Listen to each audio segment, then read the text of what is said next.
네, 안녕하십니까. 네, 지금은 어디 계세요? 지금 대구 달서구의 죽전 내거리에 나와서 지금 시민들께 인사드리고 있었습니다. 네, 근데 지금 선거운동 하루 하셨는데 벌써 목이 좀 쉰 것 같네요? 아이고, 선거는 열심히 해야죠. 지금 몸을 갈아넣고 있습니다. 예. 그렇습니까? 예. 어제 선거운동 개시를 여수산단에서 하셨는데 그 의미가 뭘까요?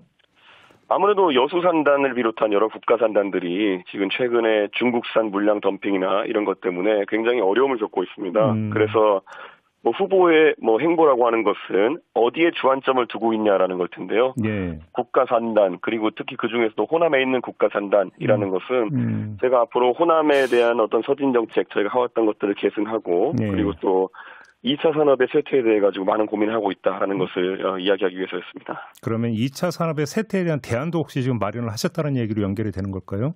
예, 실제로 이제 어제 가서 저희가 경청한 바도 있고, 저희가 계속 얘기했던 것처럼, 물론 여수산단과는 조금 거리가 있지만, 리쇼어링 정책이라든지, 그리고 또 한편으로는 우리가 여수산단 같은 경우에도 화학산업과 그리고 2차 전지 이런 것들이 자리하고 있는데, 그렇죠. 내수에서 이런 수요를 좀 늘릴 수 있는 방법들, 왜냐하면 수출 환경 같은 경우에는 아까 말씀드린 것처럼 중국의 덤핑이나 이런 것 때문에 다소 어려운 측면이 있기 때문에, 내수, 예를 들어 전기차 내수를 어떻게 증진해서 2차 전지에 그런 산업을 활성화시킬까 이런 것들을 저희가 공약하고 있습니다. 알겠습니다. 그리고 또 그 대학에 가서 학식을 드셨잖아요. 네, 맞습니다. 역시 청량층 공략 포인트다 이렇게 이해를 하면 되는 걸까요?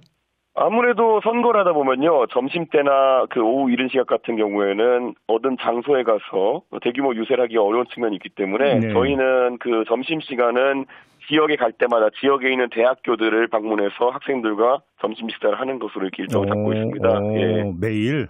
예. 그렇게 잡고 계세요? 그래서 어제는 연세대, 그리고 오늘은 여기 대구에 와서 경북대에서 아마 점심 식사를 같이 할 것 같습니다. 청년들은 뭐라고 하던가요? 굉장히 이번 선거에 대한 기대가 있고, 무엇보다도 최근에 국민연금과 관련된 사태에 대해 가지고 굉장히 불만이 많은 것 같았고요. 그 사태가 발생한 이유가 결국에는 젊은 층의 그 아젠다를 반영해주는 그런 정치 세력이 없기 때문이다라는 인식을 가지고 있어서 개혁신당에 대한 관심이 아주 높습니다. 청년 얘기하셨으니까 불현듯 이게 떠올라서 한번 좀 그 질문 드려보고 싶은데, 윤석열 전 대통령이 입만 열면 청년을 강조하던데 이 현상은 어떻게 평가하십니까? 윤석열 대통령은 지금 그 야구 잠바 입고 이렇게 등장하셨던, 결국에는 본인과 아주 성향이 일치하는 그런 청년들을 대다수의 청년들의 지지세라고 착각하고 있는 것 같습니다. 네, 그렇기 때문에 많은 청년들이 자신을 지지하고 있다고 지금 착각하고 있다 이런 진단이신가요?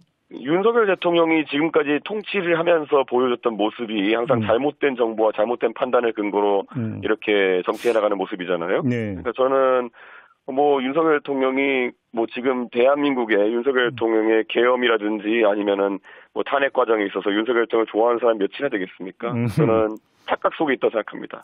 그러면 거꾸로, 그러면 우리 이준석 후보는 많은 청년들의 지지를 받고 있다고 확신하세요? 실제로 개혁신당의 당세의 상당 부분이 젊은 세대가 함께하는 부분이기 때문에 저는 특히 20대, 30대에 있어가지고는 젊은 세대에게 항상 환호를 받으면서 선거운동을 하고 있습니다. 어제 청계광장 집중유세에서 단언코 3주면 충분하다 이런 말이 나왔습니다. 근거가 뭘까요? 실제로 저희가 선거를 해보면요. 유세차에 올라가는 순간부터 여론조사와 다르게 이제 잡히는 그 선거의 분위기가 있습니다. 그래서 동탄 선거 때도 사실 그때 여론조사 차이가 한 30% 가까이 나는 상황 속에서도 제가 이 선거는 굉장히 밑바닥 정서가 좋다 이렇게 주변에 얘기했던 적이 있고 언론 인터뷰에서도 그런 얘기를 했던 적이 있거든요. 저는 이번에도 비슷한 분위기가 있다. 제가 지금 오늘도 대구의 달서구에 와 있지만은 제가 마이크 잡고 지지를 호소했을 때 결국 지나가는 차량들에서 보이는 반응이나 이런 것들이 결국엔 대구도 변하고 있다 이런 것을 느낄 정도거든요. 충분히 좀 가능하다 봅니다. 조금 전에 청년층을 여쭤봤는데 이번에는 이른바 보수 성향의 유권자층에 대한 좀 질문 좀 드릴게요. 보수 지지층 가운데 그러니까 찬탄 그 입장을 보였던 보수층이 이준석 후보 지지로 몰릴 거다 혹시 이렇게 기대하십니까? 찬탄 반탄 이런 구도보다요. 제가 오늘 대구에서 마이크 잡고 했던 얘기는 자, 대구에서 예를 들어 김문수 후보 같은 경우에는 이미 10년 전에 국회의원에 도전했을 때 김부겸 총리한테 졌던 분이거든요. 수성구에서. 그때 아주 큰 표차로 대구 시민들은 김문수 후보를 거부했던 이력이 있는 겁니다. 물론 시간이 많이 변했지만은 그 당시에도 흘러간 물로 이거 방아를 돌릴 수 없다라는 취지에서 그런 선택을 하셨을 텐데 네. 10년도 지나가지고 지금 다시 한번 그 흘러간 물로 이 물레를 돌릴 수 있겠느냐. 저는 그것에 대해 가지고 저는 굉장히 부정적으로 생각하기 때문에 네. 저는 김문수 후보의 이번 뭐 후보 선출 과정이 좀 파란만장해서 일정한 동정 여론은 있을 수 있겠지만은 김문수 후보가 미래를 이렇게 상징하는 후보다 이렇게 보기는 어려울 것 같습니다. 그러니까 아무튼 국민의힘에서 그런 어떤 그 평지풍파가 좀 일었는데 이게 개혁신당 이준석 후보가 좀 그 반사이익을 누리고 있다고 느끼십니까? 반사이익보다는 저는 그게 이제 보수 진영의 그 변화를 향한 역동성이 어느 정도인지를 가늠해 볼 수 있는 그런 기회다 이렇게 생각합니다. 예. 실제로 김문수 후보로 이기는 것은 어렵다라고 많은 분들이 판단할 것이라고 저는 생각하고요. 네. 결국에는 이런 바람이 불어가지고 그 파란으로 이제 선거를 이겨서 이재명 후보를 저지하겠다는 생각이 있는 분이라면은 이제 이준석을 통해 가지고 언더독에 대한 어떤 국민들의 기대. 그리고 다윗과 골리앗의 시나리오 이런 것들을 바라는 국민들이 늘어나야 되지 않을까 이런 생각을 합니다. 이제 TV 토론이 열리지 않겠습니까? 네. 만약에 지금 여기서 TV 토론이 열리고 있는데 이준석 후보에게 이제 질문권이 넘어갔습니다. 김문수 후보한테 가장 먼저 던지고 싶은 질문이 뭡니까? 저는 김문수 후보의 정책들을 사실 많이 질문할 예정인데요. 네. 김문수 후보가 이제 아주 오른쪽으로 경도된 어떤 정책관이나 이념관을 가지고 있는 것으로 지금 보이기 때문에 그런 부분이 과연 대한민국의 미래에 맞는 정책이냐를 물어볼 텐데 죄송하지만 지금까지는 김문수 후보의 뭐 노인무임 승차 정책 이 정도 외에는 공개적으로 제가 파악할 수 있는 정책이 많지 않아가지고 좀 그런 게 나오길 좀 바라고 있습니다. 그래요. 저희가 조금 전 앞 순서에서 여론조사 전문가 두 분과 함께 이제 그 초기 판세를 분석하는 시간을 가졌는데 이 여론조사 전문가 두 분이 앞으로를 어떻게 내다봤냐면 결국은 김문수 후보는 아마 이제 시간이 지나가다 보면은 지지율 때문에 윤석열 전 대통령과의 절연으로 아마 갈 가능성이 높고 이준석 후보에 대해서는 무시 전략으로 나올 가능성이 있다 이렇게 전망을 했거든요. 어떻게 받아들이십니까? 저는 뭐 그렇게 하는 건 전략이겠지만은 이번 선거에서 어차피 선거 기간이 짧고 그 미디어 선거가 진행될 것인 만큼 뭐 TV 토론이라든지 이런 곳에서 민심이 변하는 것은 막을 수 없을 것이다 이런 판단을 하고요. 네. 저는 보수 진영에서 묻지마 단일화나 이런 얘기를 하겠지만은 사실 뭐 그런 부분에 저희가 응할 생각이 전혀 없기 때문에 그들은 그들만의 새로운 전략이 필요할 것이다 이런 생각을 합니다. 그 이제 우리 후보께서는 여러 차례에 걸쳐서 단일화에 응할 생각이 없다고 딱 잘라 이야기를 했음에도 불구하고 국민의힘에서는 계속 빅텐트 단일화 얘기가 계속 나오잖아요. 왜 나온다고 생각하세요, 그러면? 그들 입장에서는 그게 이제 상상력의 한계인 것이죠. 네. 예를 들어 단일화를 지금 뭐 한덕수 후보와 단일화한다고 그렇게 난리를 피워가지고 과연 득이 됐습니까? 아니면 과연 긍정적인 결과가 나왔습니까? 이런 질문하고 싶고요. 저는 그럼 막무가내 단일화라는 것이 얼마나 전략적으로 옳지 않은지를 보여준 게 이번 사태라 보거든요. 네. 저는 좀 그런 부분에 있어가지고 이제 좀 포기를 좀 했으면 좋겠다. 국민의힘에서 그런 구시대적인 전략으로 선거를 이길 수 없다는 것을 알았으면 좋겠습니다. 그래요.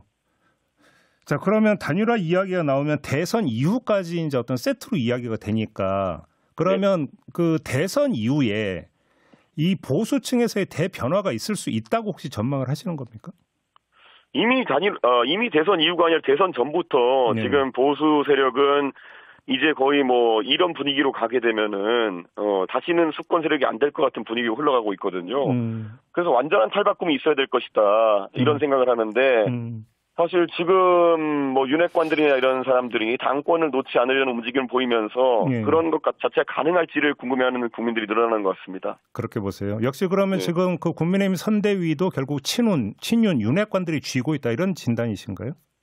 선대위는 사실 뭐 지금 상황에서 어쩔 수 없이 사람 수를 채워야 되기 때문에 김문수 후보 측에서도 자신에게 적대시했던 사람들을 받아들인 모양새지만은 그것 자체가 엄청난 그 갈등의 씨앗을 내포하고 있다 이렇게 말씀드려야 될 것 같습니다.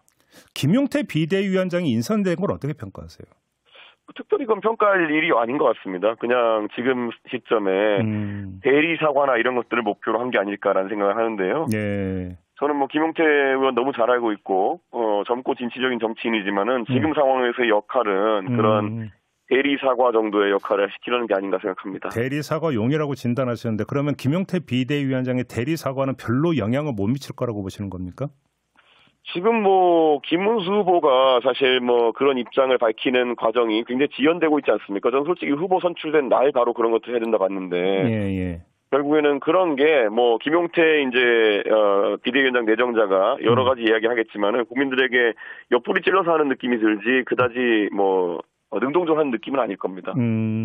김용태 비대위원장이 이준석 후보와 연락하고 싶을 때 연락하고 밥도 먹고 술도 먹는 사이다 이렇게 이야기를 했던데 맞습니까?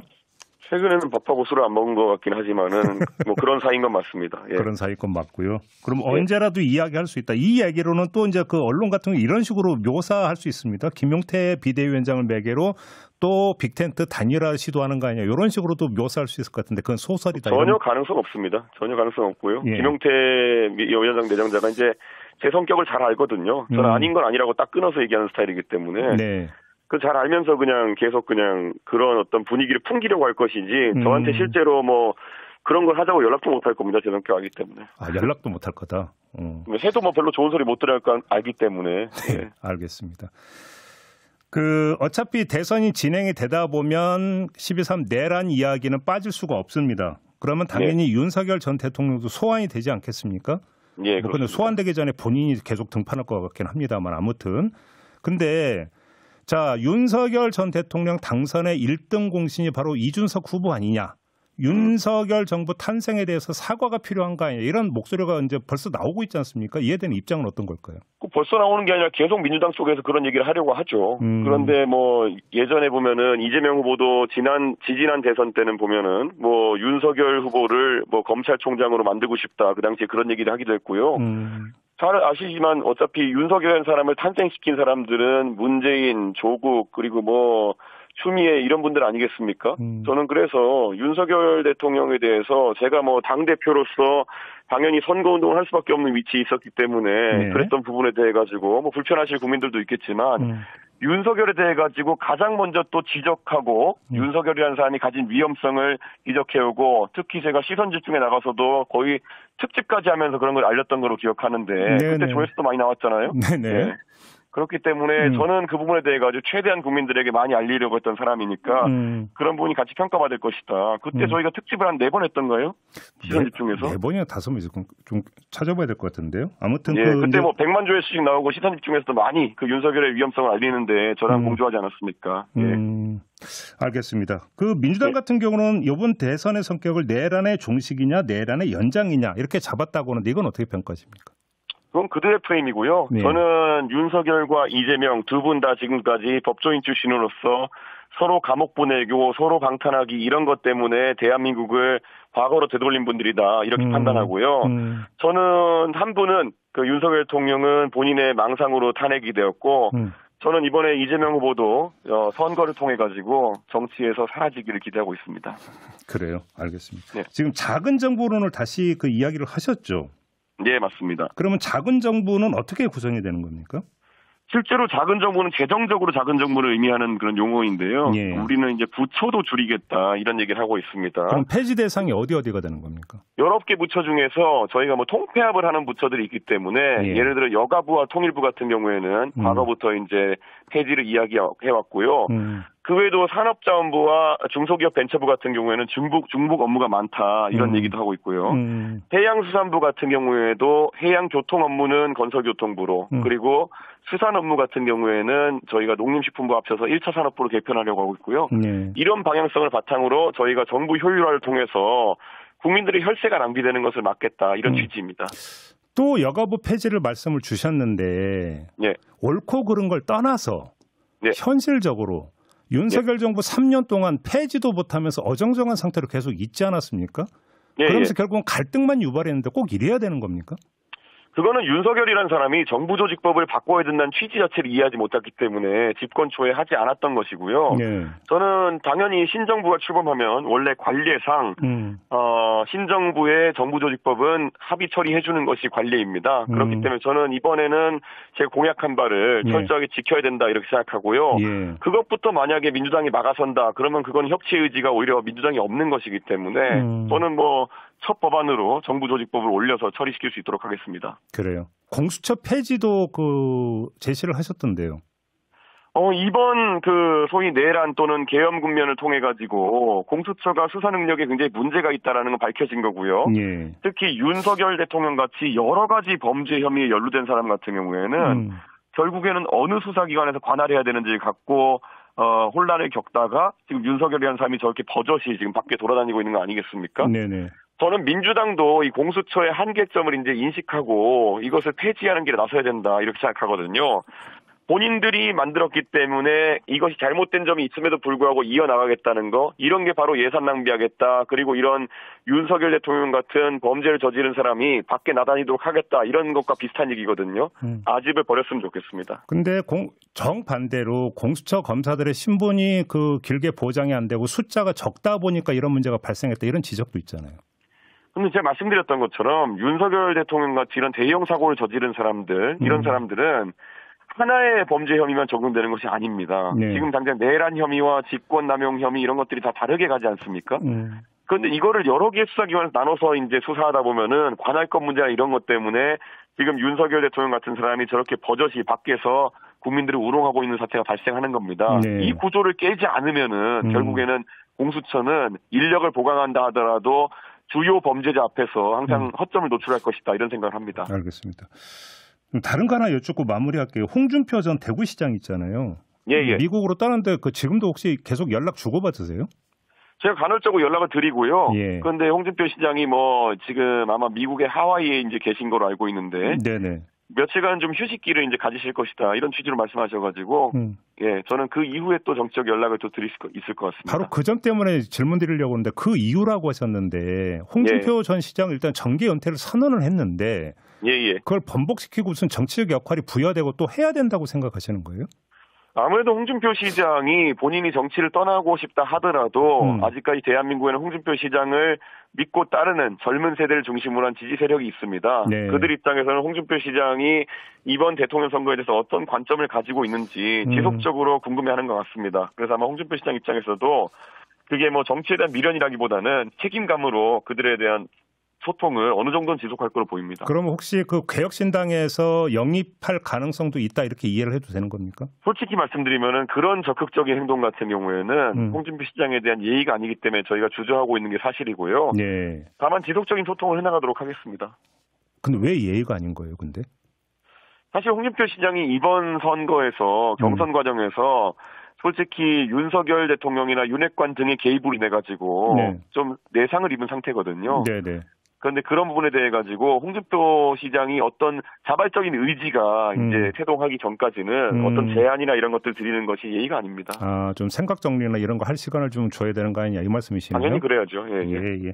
알겠습니다. 오늘 말씀 여기까지 듣겠습니다. 고맙습니다. 예, 감사합니다. 네, 이준석 개혁신당 후보였습니다. 이준석 사범 압도적 새로운 이준석 사범 미래 여는 선택 이준석 사범